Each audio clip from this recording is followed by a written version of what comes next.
Hello student, आइए हम लोग नीट 2025 में आए हुए क्वेश्चन को सॉल्व करते हैं। क्वेश्चन यहां बोर्ड पे लिखा हुआ है और 2 ampere current is flowing through two different small circular copper coil having radii ratio 1:2 full stop. The ratio of their respective magnetic moment will be, और इसके लिए यहां पर 4 ऑप्शन भी दिए गए हैं। क्लियर? बहुत ही सिंपल क्वेश्चन है, फॉर्मूला बेस्ड क्वेश्चन है। तो आइए इसको अच्छे से एक्सप्लेन करके इसको सॉल्व करते हैं। सबसे पहले हम लोग यहां पर 2 सर्कुलर कॉपर कॉइल बनाते हैं। एक का जो रेडियस है वो हम सपोज कर लेते हैं R1 और दूसरे का जो रेडियस है वो हम सपोज कर लेते हैं R2। क्वेश्चन में दिया हुआ है दोनों का रेशियो, मतलब R1 अपॉन R2 जो दिया हुआ है वह 1/2 दिया है। क्लियर? मान लीजिए कि पहले क्वाइल में जो करंट फ्लो कर रहा है वो I1 है और दूसरे क्वाइल में जो करंट फ्लो कर रहा है वो I2 है। अब अकॉर्डिंग टू क्वेश्चन I1 और I2 की जो वैल्यू है वह सेम है और किसके इक्वल है? 2 एम्पियर के बराबर है। तो I1 बराबर भी 2 एम्पियर हो जाएगा और I2 बराबर भी 2 एम्पियर हो जाएगा, क्योंकि दोनों कॉइल में करंट की वैल्यू सेम दिया गया है। ठीक है, 2 एम्पियर के बराबर।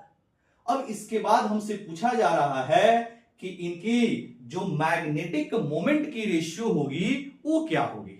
ठीक है, यानी कि अगर मैग्नेटिक मोमेंट को हम लोग m से रिप्रेजेंट करें तो हमसे पूछा जा रहा है m1/m2 की वैल्यू क्या होगी, यानी कि m1/m2 किस रेशियो में होगा। ठीक है, अब आइएगा, मैग्नेटिक मोमेंट का जो फॉर्मूला होता है किसी भी सर्कुलर कॉइल के लिए, जब हम लोग मैग्नेटिक मोमेंट का फॉर्मूला लिखते हैं तो वो होता है current into area of the loop. ठीक है, यानी कि m is equal to I into ए।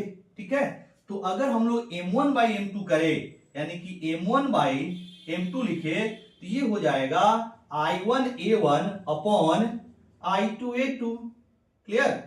मतलब आपका I1A1 बटा I2A2 हो जाएगा। m1 की वैल्यू I1A1 और m2 की वैल्यू I2A2।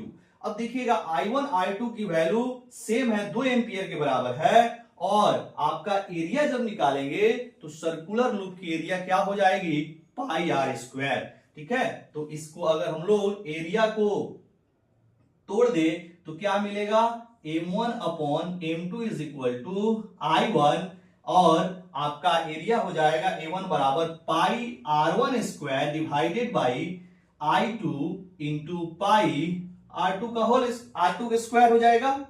अब देखिएगा इसको सॉल्व करेंगे तो m1/m2 is equal to I1 की वैल्यू, पहले पाई से पाई को काट दीजिए। ठीक है, और I1 बराबर कितना हो जाएगा? 2, और ये हो जाएगा R1 स्क्वायर डिवाइडेड बाई फिर 2 इंटू ये हो जाएगा आपका R2 स्क्वायर, फिर ये 2 से 2 कट गया, then m1/m2 is equal to R1/R2 का होल स्क्वायर, और R1/R2 क्वेश्चन में दिया है 1/2, तो ये हो जाएगा 1/2 का होल स्क्वायर, और 1/2 का होल स्क्वायर हो जाएगा 1/4।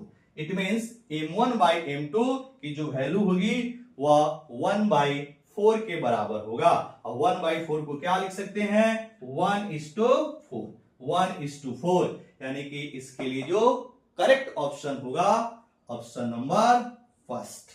आई होप आपको ये सॉल्यूशन अच्छे से समझ में आया होगा। तो क्या करना है बाबू? लाइक वाले बटन को दबाना है और सब्सक्राइब करना है चैनल को, और ज्यादा से ज्यादा अपने मित्रों में शेयर भी करना है। Thank you.